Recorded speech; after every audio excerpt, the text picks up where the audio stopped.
Laís Manfredini, a nossa repórter, apresentadora, analista de política aqui da Jovem Pan News, que tem um bastidor sobre a exportação de carnes para o Japão. Em meio a todo esse tarifaço, as medidas também anunciadas por Lula. Vamos chamar a Bia aqui, então, direto de São Paulo. Oi, Bia, boa tarde, bem-vinda. Então, já tem uma negociação em curso, é isso? Tem uma negociação em curso saindo aqui do estado de São Paulo e que, inclusive, os aliados do governador Tarcísio de Freitas querem tentar ganhar mais espaço na negociação que ocorre também com esse setor dentro do Ministério da Agricultura e Pecuária. Boa tarde para você também, Márcia, para o Bruno, para toda a nossa audiência aqui do Tempo Real.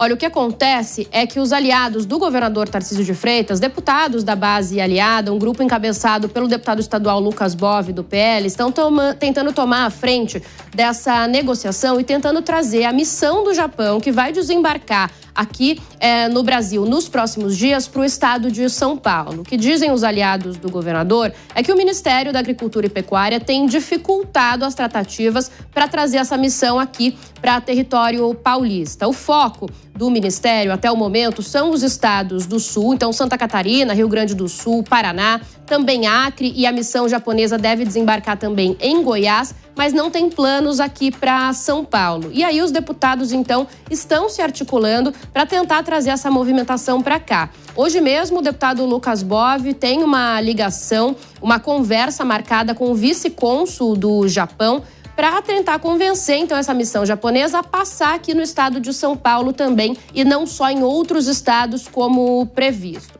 O deputado alegou razões políticas para o Ministério da Agricultura e Pecuária tentar afastar essas negociações aqui do estado de São Paulo e disse que segue, então, tentando aí conversar. Foi ele também quem encabeçou uma reunião que o governador Tarcísio de Freitas teve no Palácio dos Bandeirantes com o vice-cônsul do Japão e representantes, donos de pequenos e médios frigoríficos aqui do estado de São Paulo na semana passada. Inclusive, o vice-cônsul chegou a visitar um frigorífico específico no interior, mas eles querem, então, ampliar essa missão, trazer para outros pontos aqui do estado de São Paulo. Um dos argumentos, não só aqui do estado de São Paulo, como também de outros estados, como Mato Grosso, é que daqui saem a maior parte das carnes que são exportadas, cerca de 60% aí do Brasil. E que esses outros estados do Sul, do qual aí o Ministério da Agricultura está focado, só saem cerca de 4%.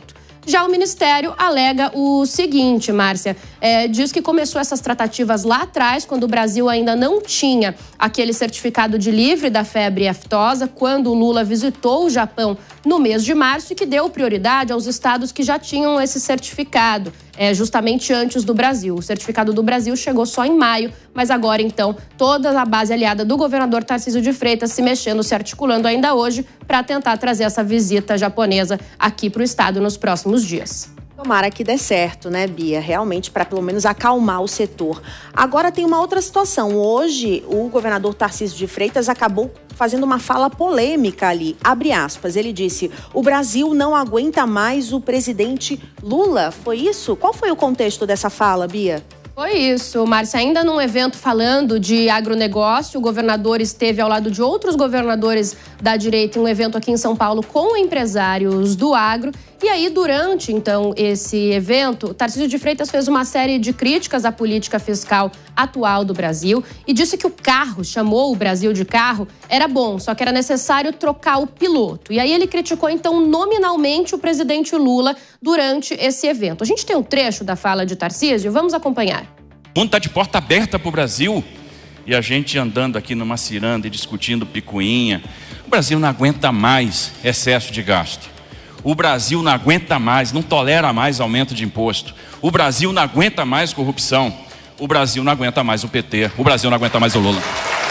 Não é muito comum que o governador faça críticas assim nominais ao presidente Lula, a um partido. Ele normalmente evita, mas eles estavam ali num ambiente de troca de afagos. Além de Tarcísio de Freitas, estavam presentes nessa bancada também Ratinho Júnior, Eduardo Leite e Ronaldo Caiado. Então, os governadores de Goiás, Paraná e Rio Grande do Sul. Todos ali que já se colocaram, de certa forma, como players da direita, até já falaram publicamente que gostariam de concorrer ao Palácio do Planalto. Então, esse evento acabou ganhando um tom eleitoral. Como a gente ouviu, Tarcísio foi aplaudido pela plateia, pelos empresários que ali estavam. passavam pelas representantes das entidades, pelos próprios governadores, e o evento ficou nesse tom com todos eles. A gente também tem um trecho da fala do governador de Goiás, Ronaldo Caiado, que chamou o presidente Lula de um político anão. Vamos acompanhar.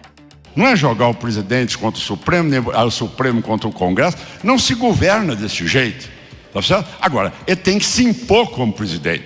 Na verdade, o que acontece? É que você tem aí, fala, mas o país é isso. O país é um continente, dos maiores países do mundo. Só que tem um anão na política, que é o presidente Lula.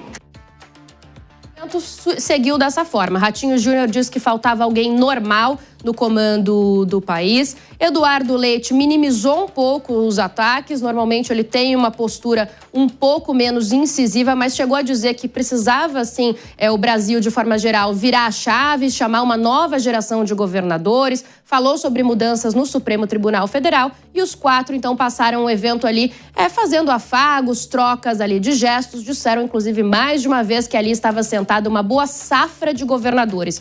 No finzinho do evento, Márcia Caiado chegou a dizer o seguinte, que não importava qual nome iria disputar ali a eleição no ano que vem. A gente não sabe se está sendo discutido, se é um nome só, se são vários, né? Tá tudo o jogo ainda na mesa, mas Caiado disse o seguinte, que qualquer um deles ali que fossem a um segundo turno com o presidente Lula levariam a eleição. Então esse foi o tom desse evento com empresários aqui na capital paulista, hoje cedinho.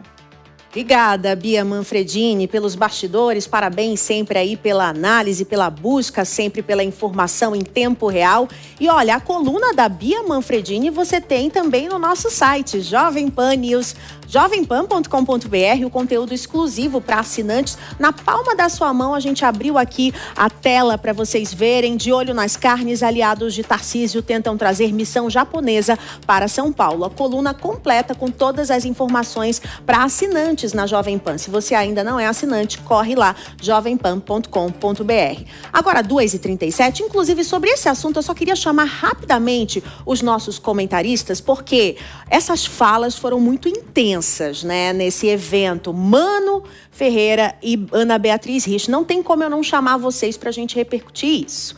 Primeiro, estão todos os possíveis candidatos da direita para ano que vem, para 2026. Segundo, será que a direita está se unindo, enfim, em prol, né, de tudo isso? E terceiro, julgamento de Bolsonaro está cada vez mais na porta e as falas estão ficando mais intensas. Começando pelo Mano, a gente consegue ver que vai acalorar essa discussão, Mano, com essas proximidades das datas? Certamente, Márcia. Nós temos vivendo no mundo, não apenas no Brasil, um tempo cada vez mais polarizado, onde as paixões políticas se afirmam com bastante emoção no discurso eleitoral. E estamos começando a ter uma prévia disso. É curioso notar os diferentes tons de oposição, né? O governador Eduardo Leite, o mais, digamos assim, morno, aquele que fala sobre uma mudança geracional, mas evita falar diretamente do presidente Lula. Na outra ponta, o governador Caiado usa um adjetivo diretamente, qualifica Lula como um anão. No meio deles, nós temos Tarcísio de Freitas fazendo uma crítica enfática, dizendo que o Brasil não suporta, não aguenta mais o Lula, mas encadeando essa conclusão a partir de alguns elementos que certamente vão dar o tom da próxima campanha eleitoral, falando sobre a gastança, um governo que não consegue equilibrar as suas contas, falando sobre aumento de impostos, tentando com isso recuperar aquela mancha do governo que gerou todo aquele meme do taxade e a sensação do brasileiro de que a única receita desse governo é tentar aumentar a arrecadação, recuperando as manchas de corrupção, o que pode trazer por aí o elemento, por exemplo, do escândalo do INSS, para então dizer que não se aguenta mais o PT, não se aguenta mais Lula. Claramente um tom de um discurso eleitoral muito mais focado nas deficiências do atual governo. E olha, Tarcísio está mudando esse tom, porque ele estava sempre mais pragmático, estava mais, acolhido ali, encolhido, e agora parece que ele está colocando para fora cada vez mais essa imagem de candidato da direita. A Bia falou, Ana, no final ali dos bastidores, que ainda não se sabe se vai ser Tarcísio ou se vão ser vários candidatos. Você teria um chute? Eu teria, Márcia. Eu acho que a direita não vai cometer o mesmo erro que cometeu aqui em São Paulo nas eleições municipais, de ter vários candidatos. Ela correu sérios riscos de não vencer a eleição aqui. Então eu acredito que, afora aqueles que vão se manter extremamente fiéis ao Bolsonaro e à sua família, e talvez saia uma candidatura dali, os demais, como o próprio Eduardo Leite coloca, estão ali unidos em busca de um nome comum que vai conseguir bater de frente com o presidente Lula, que provavelmente será o candidato da esquerda. Portanto, eu acredito sim, temos que ver ali qual vai ser a decisão deles, quem terá o ego mais inflamado, mas a princípio eu acredito que eles busquem uma candidatura única sim, para conseguir mais voto. Obrigada, Ana e Mano. Já a gente volta com vocês, agora 2h41.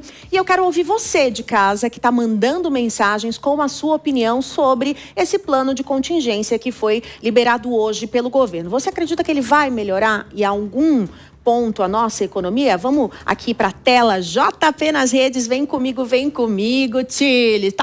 Hoje o Tile, eu vou ter que acordar ele aqui. Vamos lá, JP nas redes, abre aqui, por favor. Primeiro comentário é do Paulo Freitas.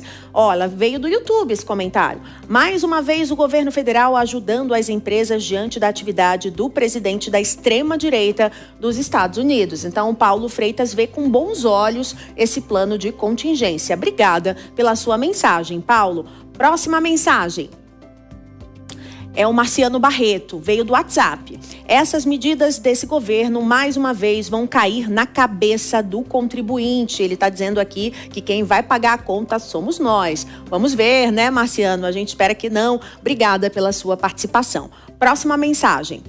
Carlos, nada destas ações resolvem em definitivo. O que vai acontecer é o endividamento das empresas até não terem como se manter e vindo a falir. Foi o que o nosso economista, o Jason Vieira, acabou falando aqui também durante a entrevista, que vai ser difícil mesmo com as empresas pegando esse valor bilionário que está sendo oferecido pelo governo. Obrigada, Carlos, também pela mensagem. Tem a última do Paulo, é isso?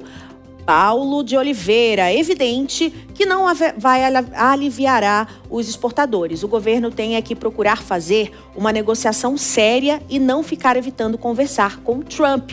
É a opinião do Paulo. Obrigada, Paulo. Realmente essas conversas estão cada vez mais difíceis. A gente não vê, um diálogo aberto. A gente continua em tempo real, continua mandando mensagens pra gente no 11 9 13 25 80 55. Agora, 2h43,